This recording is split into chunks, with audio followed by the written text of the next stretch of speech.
surgeries that tell us stories which really get to us and twang on the heart. Mr. Speaker, last Friday, Laura attended my Sharnford constituency.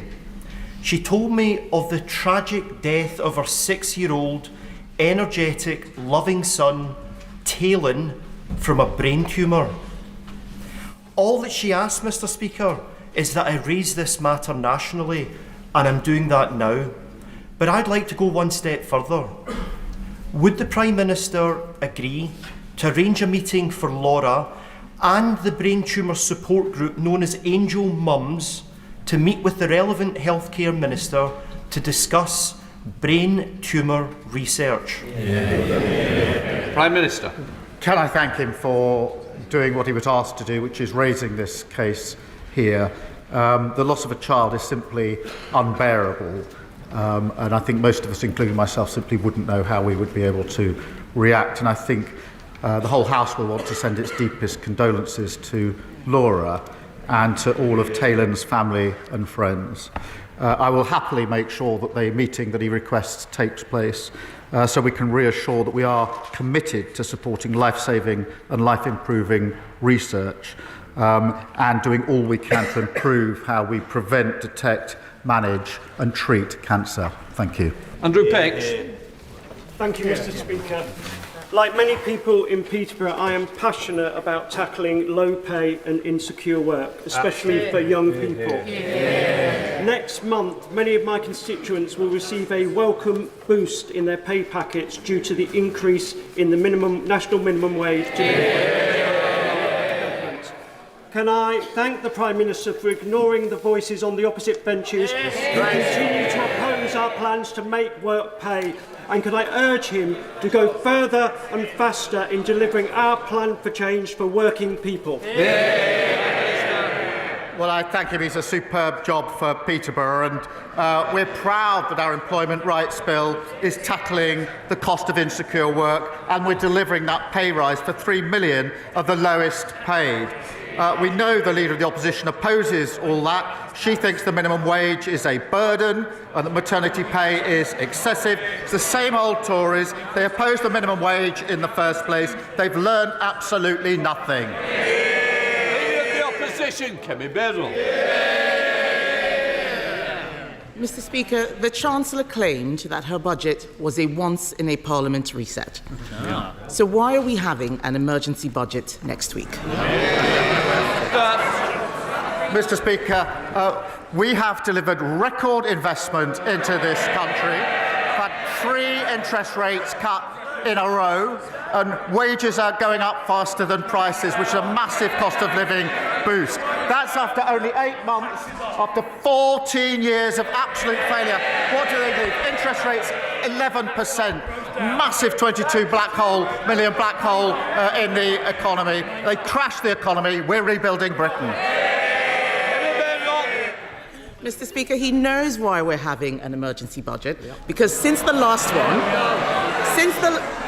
since the Chancellor delivered her budget in October, growth is down, borrowing is up, and she has destroyed business confidence.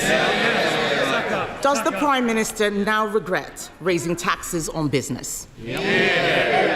Prime Minister. Mr. Speaker, the OBR will present their numbers. There'll be a spring statement next week. But, Mr. Speaker, she still hasn't. We've got record investment into this country. Interest rates have been cut, and she talks about national insurance. We had to fill the 22 billion black hole that lay there. We've invested in the NHS, in schools and public services. We're pressing on with planning, with infrastructure and regulation. But I understand the Leader of the Opposition is straight talking, so perhaps she can help us with this. Is she going to reverse the next increase? If not, what's the point? If so, what other taxes is she raising to fill the hole? One way or the other. You're in government. Speaker, the only black hole is the one that he is digging. He's shown absolutely no regret, but everybody knows the Chancellor has made a mistake. That is why they're having an emergency budget. Later today, Later today, Conservatives will vote to exempt hospices, pharmacies and care providers from her national insurance rise. Will he, at the very least, support exempting these vulnerable services from his jobs tax? Prime Minister. I noticed she didn't say they're going to reverse the national insurance rises. It's exactly what she wants all the benefits, but they can't say how they're going to pay them.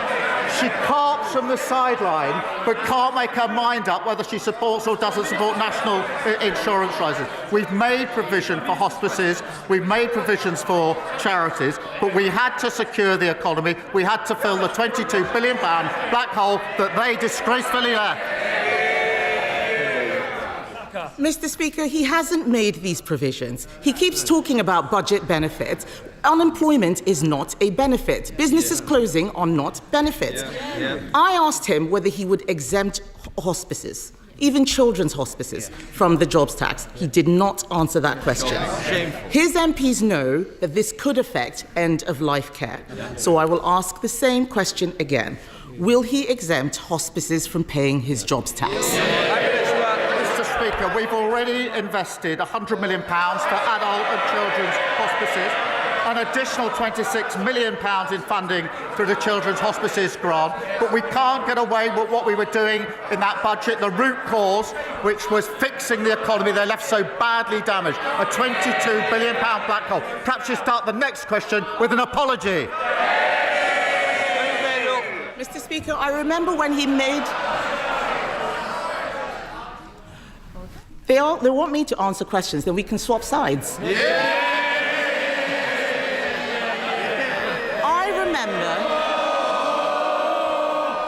I remember when he made that announcement. He's forgotten, because the money he's referring to for hospices is for buildings. It is not for the salaries hit by the jobs tax. As St Helena Hospice in Colchester said, we cannot use this funding for salaries, which is where we need urgent help. Why is the Prime Minister not listening to hospices? Prime Minister. Mr. Speaker, I've already set out the position in relation to hospices. She says that she wants to swap sides. I mean, heaven forbid. After 14 years of breaking everything, we're getting on with the job of fixing it, and all she can do is carp from the sidelines with absolutely no policy. Mr. Speaker, winter fuel payments have been snatched. The jobs tax is hammering everyone from business to charities. The Chancellor promised a once-in-a-Parliament budget that she would not come back for more. And in that budget, she said there will be no extension of the freeze in income tax thresholds. Ahead of the emergency budget, will he repeat? Mr. Speaker, ahead of the emergency budget, will he repeat the commitment that she made? Prime Minister. Mr. Speaker, she's got such prescriptive questions, she can't actually adapt them to the answers that I'm giving. I mean, Mr. Speaker, I think she now calls herself a Conservative realist. Well, I'm realistic about the Conservatives. The reality is they left open borders and she was the cheerleader. They crashed the economy, mortgages went through the roof. The NHS was left on its knees and they hollowed out the armed forces. This government has already delivered 2 million extra NHS appointments, 750 breakfast clubs, record returns of people who shouldn't be here, and a fully funded increase in our defence spending. That is the difference that a Labour government makes. Thank you, Mr. Speaker. A lady came to see me recently who needed help. She had a disability. It meant that her children have to help her cut up her food. They have to help her wash beneath the waist. They have to supervise her as she goes to the toilet. Under the Tory welfare system, we were able to get that lady on PIP. Under the Prime Minister's new proposed system, she will get zero. Nothing. And after 14 years of the Tory government, and many of us wanting to see the back of them, can the Prime Minister answer one question? What was the point if Labour are going to do this? Prime Minister. Mr. Speaker, I've lived with the impact of disability in our family through my mother and brother all my life. I do understand the human impact of this. But the current system is morally and economically indefensible. And we're right to reform it. And nobody should be defending the broken status quo. We are proceeding on 3 principles: that if you can work, you should work. If you need help into work, the state should help you, not hinder you. And if you can never work, you must be supported and protected. They are the right principles, but we can't leave the current system as it is. Leader of the Liberal Democrats, Sir Ed Davey. Can I associate myself with the Prime Minister's remarks on Ukraine and Gaza? And can I also pay tribute to Group Captain John Paddy Hemingway and all our heroes from the Battle of Britain? I know that members across this House will, like me, have heard from GPs, dentists, community pharmacists and care homes who are all deeply worried about the impact of the national insurance rise on the services they provide to patients.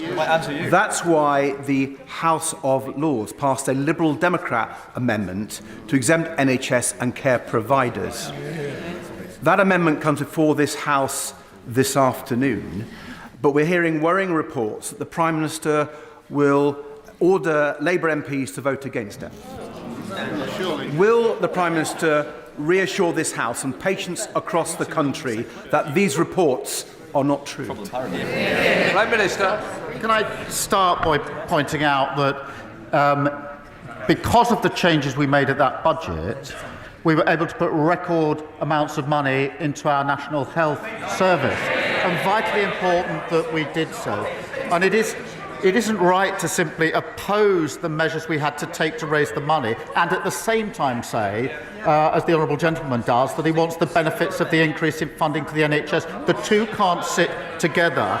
We have already invested an additional £3.7 billion of funding into social care, including £880 million to increase the social care grant. So we are taking steps. But the basic point remains, which is we can't make the investment into the NHS if we don't raise the money. And you can't simply oppose any raising of money and at the same time welcome the money into the NHS. Sir Ed Davey. I'm disappointed by that reply, and I hope he and the Chancellor will think about taking money from the NHS ahead of the spring statement and reverse it. Now, Mr. Speaker, I'd like to turn to the issue of illegal hair coursing. Criminal gangs are terrorising rural communities across our country, from Cambridgeshire to Devon, from Oxfordshire to Wiltshire. Men in balaclavas are threatening and abusing farmers as these criminals tear across their fields in 4x4s. Farmers are warning that it's only a matter of time before someone is killed. So does the Prime Minister agree with me that we must act urgently against this appalling criminality? And will he back our calls for a comprehensive rural crime strategy so we can not just stamp out hair coursing, but keep our rural communities safe from all crime? Prime Minister. Well, I'm grateful to him for raising this important issue, and it is a matter of deep concern. We've already developing a rural crime strategy, but we'll happily work with him and others to develop it further. Lawrence Turner. Northfield are deeply concerned about the scourge of knife crime, and I pay tribute to the professionalism of West Midlands Police for their response to these horrendous attacks. But there are still 1,200 fewer police officers and PCSOs in the force than in 2010. A new bid has been submitted to the Home Office for 150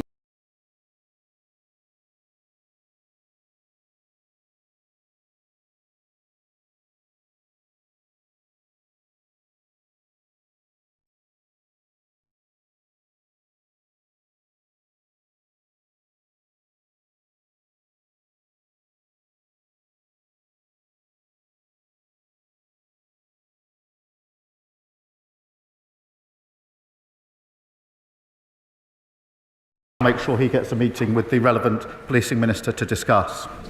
Conor Denyer. Mr. Speaker, we have a deeply unfair, unequal economic system where vast numbers of people are struggling, yet billionaires are getting richer and richer.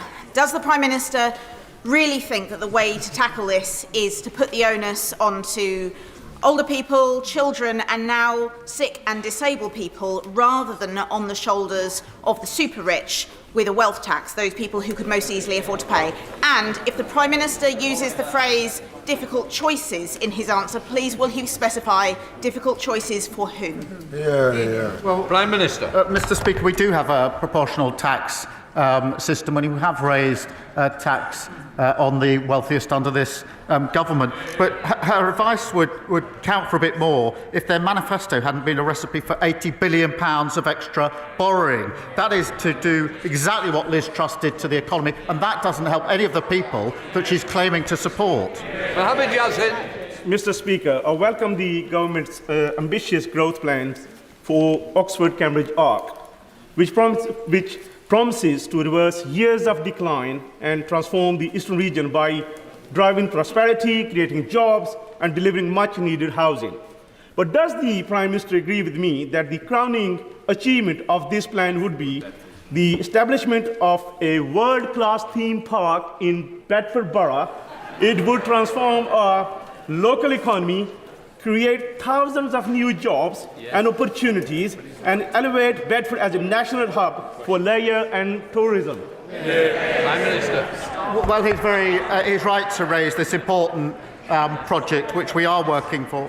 And it's vital that we do unleash the potential of the Oxford-Cambridge corridor and, of course, Bedford by generating growth, jobs and opportunities. And we're doing that by speeding up the delivery of new infrastructure projects, slashing red tape and getting Britain building. Thank you, Mr. Speaker. Many of my constituents have approached me about the inadequate treatment of young people's eating disorders. This year, despite a 13% increase in referrals, the majority of ICBs have cut real-term funding. Currently, as I've seen in my own family and my weekly surgeries, those who reach out for treatment are told, in effect, come back when you're thinner, increasing both the human and financial costs of treatment. Does the Prime Minister agree timely intervention is critical, and will he meet with me to discuss how we fund it? Prime Minister. Well, he's right. Too many people with eating disorders are not getting the treatment that they need. The NHS is expanding eating disorder treatment services with a focus on accessing treatment earlier and closer to home. And we're also providing access to specialist mental health professionals in every school. And I'll make sure that he's kept updated. Paul Davies. Thank you, Mr. Speaker. Labour's flagship crime and policing bill is designed to tackle the rise in antisocial behaviour, theft and shoplifting that has occurred under the Tories. It grants police the power to confiscate disruptive off-road vehicles. This measure will tackle the scourge of off-road bikes in my constituency. Does the Prime Minister agree that we are the party of law and order and that we are fulfilling our commitments? Mr. Speaker, it's totally unacceptable for anyone to feel intimidated or unsafe due to the actions of reckless and selfish individuals. Whatever the vehicle, our bill gives police forces stronger powers to seize them immediately and put a stop to antisocial behaviour. That's our plan for change in action, making our streets and communities safer. Danny Kruger. Thank you, Mr. Speaker. After 14 years to get ready, they came into power with no plan to reform welfare.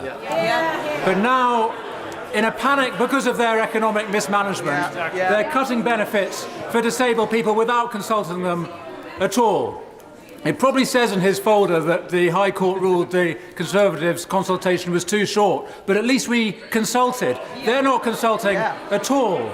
So will the Prime Minister explain why he is doing things to disabled people and not with them? No, what it says in my favour is they had 14 years,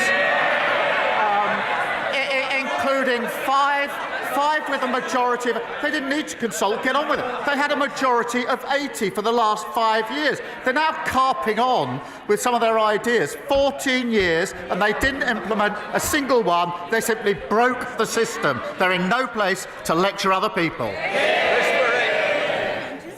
Thank you, Mr. Speaker. According to the charity Shelter, there are more homeless children in my city of Edinburgh than there are in the whole of Wales. That's an appalling legacy of 18 years of SNP government. Does the Prime Minister agree with me? There should be no homeless children. And will he work with me, the Scottish Parliament, and anyone who'll listen to end child homelessness in Scotland? The situation he describes is an appalling indictment of the SNP record. The party opposite left record homelessness in England. The SNP record is equally shameful, a record number of children in temporary accommodation. Mr. Speaker, we're investing £1 billion to tackle homelessness. We're abolishing no-fault evictions and building 1.5 million new homes. Meanwhile, the SNP have cut their affordable housing budget. They've had the largest settlement since devolution. They've got the power, the money. Now it's time they started delivering. Thank you, Mr. Speaker. This morning, I received an email from Santander informing me that both the Bognor Regis and the Rustlington branches in my constituency are set to close, with 4 other bank branches shutting across the constituency in 2023 alone. The most vulnerable members of our society are being gradually cut off from essential banking services. Small cash-based businesses will also struggle to deposit their takings, faced with the added burden of travelling to Chichester or Worthing, making it even harder for them to operate. So what decisive action is the Prime Minister taking to guarantee that people and businesses in my constituency and across the country are not left without access to cash and vital banking services? Mr. Speaker, we are rolling out 350 banking hubs across all communities, and I'll happily arrange for her to have a meeting with the Minister to discuss how that might affect her constituency. Mr. Speaker, thank you very much. Firstly, I welcome the Prime Minister's announcement of £200 million from the National Wealth Fund for the industrial future of Grangemouth. But today, I want to ask specifically about the workers facing redundancy. Given the assurances from the Prime Minister on the 18th of February and repeated by Sarwar, the Scottish Labour leader, as recently as the 4th of March, can the Prime Minister confirm that the guarantee given on 18 months pay protection for all of those workers losing their jobs due to the Grangemouth refinery closure will be honoured, including those shared services workers, and say how the payment can be claimed by all those affected?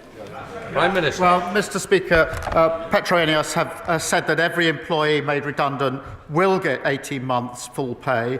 The Project Willow report that's come out today says how we can support a sustainable industrial future for Grangemouth, which is incredibly important, delivering jobs and economic growth. As he references, I've announced £200 million through the National Wealth Fund to secure the site's long-term future. And of course, that's backed by the £100 million Falkirk and Grangemouth growth deal, which is training and the training guarantee to support workers into good jobs. They're all the actions that we were taking on this very, very important issue. Nick Timothy. Thank you, Mr. Speaker. Today, the House of Lords considers the Infected Blood Compensation Scheme regulations, which diverge from the proposals of the inquiry report and the government response. The regulations introduce new exclusions, treat victims inconsistently, and downgrade some previously agreed awards, such as that to my constituent Owen Saville. Will the Prime Minister remember the promise made to victims like Owen and think again?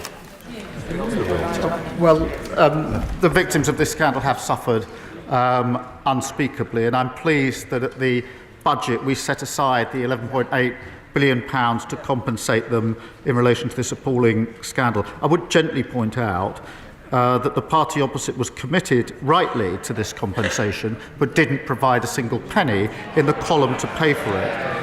The Infected Blood Compensation Authority has been established and began to make payments last year. Over £1 billion interim payments have been made, and we do remain completely committed to cooperating with the inquiry and acting on its recommendations. Elise Midgley. Thank you, Mr. Speaker. Everyone is talking about Adolescence, the series by Knowsley's own Stephen Graham and Christine Tamarco. It highlights online male radicalisation and violence against girls. The creators of the show are calling for screenings in Parliament and schools to spark change. So will the Prime Minister back this campaign to counter toxic misogyny early and give young men the role models they deserve? Prime Minister. Yes, and at home we are watching adolescence with our children. I've got a 16-year-old boy and a 14-year-old girl, and it's a very, very good documentary to watch, or drama. This violence carried out by young men, influenced by what they see online, is a real problem. It's abhorrent, and we have to tackle it.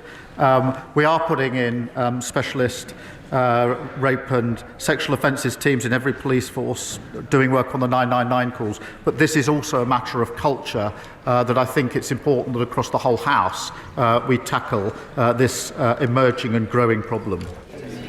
Helen Maguire. Thank you, Mr. Speaker. The Liberal Democrats have long called for a UK-EU youth mobility scheme, and polling has repeatedly shown that the majority of Brits support this idea, including my constituents in Epsom and Ewell. A well-structured and controlled scheme would show that the government is serious about providing opportunities for young people and backing British business. So will the Prime Minister stop sitting on the fence and finally commit to a youth mobility scheme?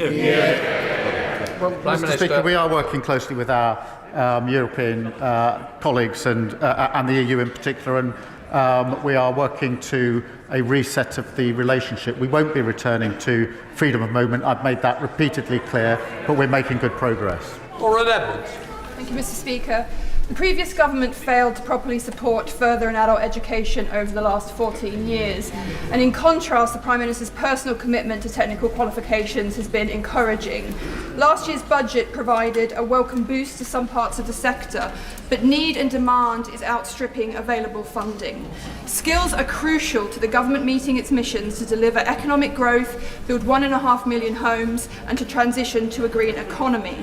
Can the Prime Minister provide reassurance that the funding model will be reviewed so that we won't see colleges having to turn people away who want to gain the skills that our country so desperately needs?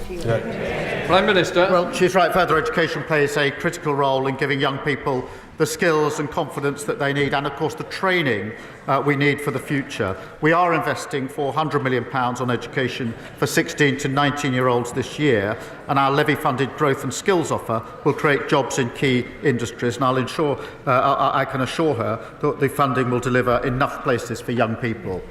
John Cooper. Mr. Speaker, thank you. Large spending announcements for defence would make you think that Britain is marching us to war, but the MOD is bimbling along with procurement systems better designed for peacetime. Will the Prime Minister use his good offices to bring British industry into this fight, and quickly? Prime Minister. Yes, but they did leave a bit of a mess that we are clearing up, having hollowed out our armed forces and having not made the necessary investment that we needed in our defence. We've announced the largest sustained increase since the Cold War of 2.5% by 2027 and 3% in the next Parliament, subject to economic circumstances. So yes, we are getting on with the job and clearing up the mess that they left. Thank you, Mr. Speaker. My constituency, Stratford and Bow, has the greatest number of high-rise buildings with dangerous cladding in the country. On Friday, I visited Stratford Fire Station. Our brilliant local firefighters told me that 77 high-rise buildings in Newham and 165 high-rise buildings in Tower Hamlets are covered in hazardous materials, many of them deemed unsafe. Thousands of my constituents have been calling for justice for years. Can the Prime Minister tell me what the government is doing to ensure that private developers are held to account for the dangerous cladding on the high-rises that they have built? Prime Minister. Well, she's right. Remediation has been far too slow, and everybody deserves a safe and secure home. We've signed a contract with 54 major developers who will pay for or fix over 1,700 buildings, and we're accelerating that progress. We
Lee Dillon.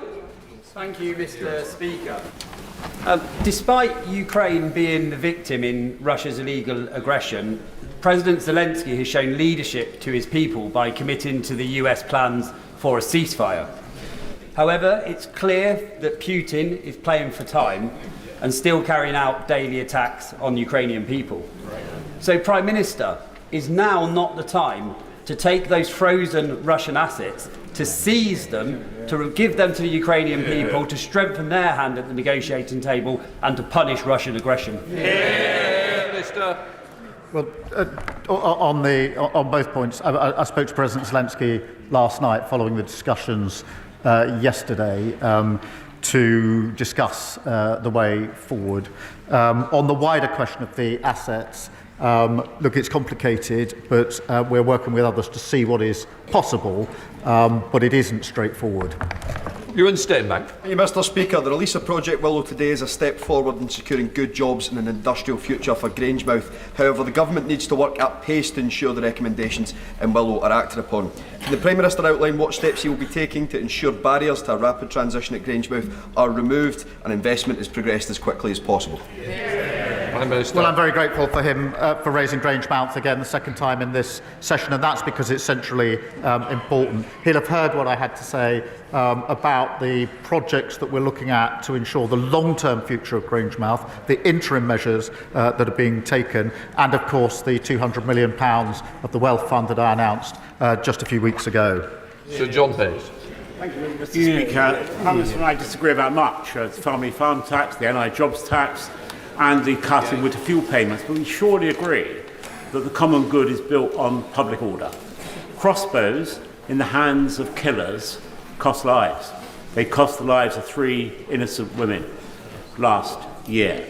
Now, the previous government launched a consultation over a year ago on the regulation of crossbows, their sale and use, and we've heard nothing since. They are as powerful as guns, as silent as knives. Will the Prime Minister agree for one of his ministers to come to the House before Easter to give us a clear instruction about what the government intends to do before any more lives are lost? Minister. Well, I thank him for raising this, and he's right to do so. It's a shocking issue, and the case he refers to is a truly shocking case. I think that's agreed across the House. We are working on this, and I'll make sure that he gets an update to ensure that he's across the detail of what we're doing. Final question, Diane Abbott. Most members of this House will be aware that the welfare system can be a nightmare to navigate and does indeed need reform. But could we have less of this rhetoric about his £5 billion package of disability benefit so-called reform being moral? There is nothing moral about cutting benefits for what may be up to 1 million people. This is not about morality. This is about the Treasury's wish to balance the country's books on the back of the most vulnerable and poor people in this society.